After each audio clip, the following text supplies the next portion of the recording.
Laut Selatan, samudra yang tak pernah tidur.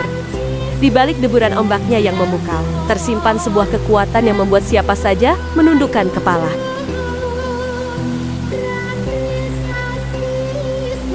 Masyarakat Jawa mengenalnya dengan banyak nama: Gusti Kanjeng Ratu Kidul, Nyai Roro Kidul, atau Sang Penguasa Lautan.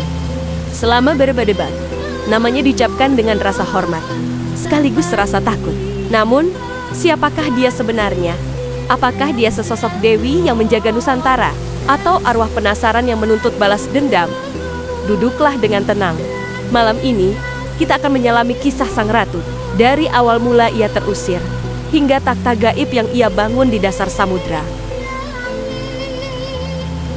Kisah ini bermula ratusan tahun yang lalu, di tanah Pajajaran, Jawa Barat. Hiduplah seorang putri yang kecantikannya tiada tara, bernama Dewi Kadita.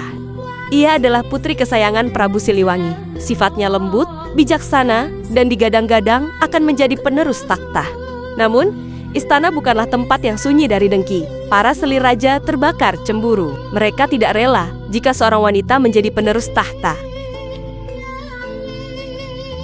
Bersekongkol dengan penyihir hitam, mereka mengirimkan teluh paling keji ke kamar sang putri. Malam itu menjadi mimpi buruk. Dewi Kadita terbangun dengan rasa panas di sekujur tubuhnya. Kulitnya yang mulus berubah menjadi penuh borok, bernanah, dan berbau busuk. Sang Prabu Siliwangi, meski mencintai putrinya, termakan hasutan dewan istana yang menganggap itu adalah kutukan. Dengan berat hati, sang putri pun diusir dari istana. 7 hari 7 malam, ia berjalan tanpa arah, menahan sakit, menahan malu, dan menahan lapar. Hingga akhirnya, langkah kakinya terhenti di sebuah tebing curam. Di hadapannya, terbentang laut selatan yang bergolak.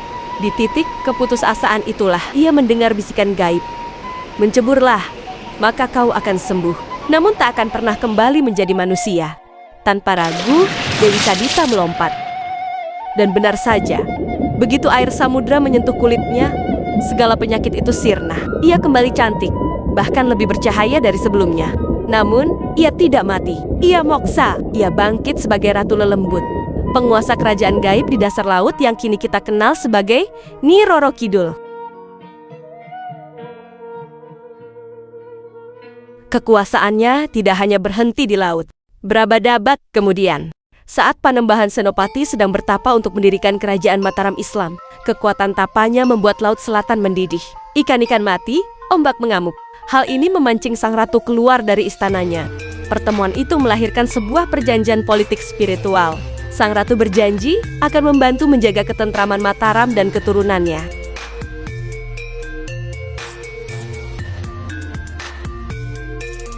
Inilah mengapa, hingga hari ini, Keraton Yogyakarta dan Surakarta rutin menggelar upacara labuhan, bukan menyembah, melainkan menghormati janji leluhur yang telah terikat ratusan tahun.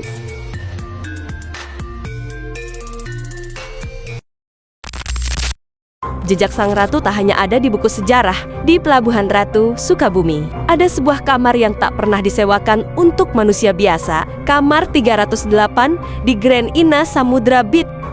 Konon, ini adalah tempat persinggahan sang ratu. Presiden Soekarno sendiri yang memprakarsai pelestarian budaya ini. Dan tentu saja, mitos warna hijau. Hijau gadung melati adalah warna kebesaran Ratu Kidul.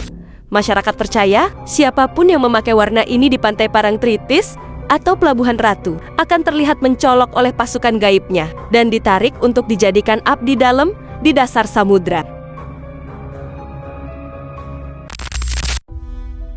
Secara sains, fenomena orang terseret ombak ini disebut rip current atau arus pecah yang sangat kuat. Arus ini memang mampu menyeret perenang handal sekalipun ke tengah laut dalam hitungan detik.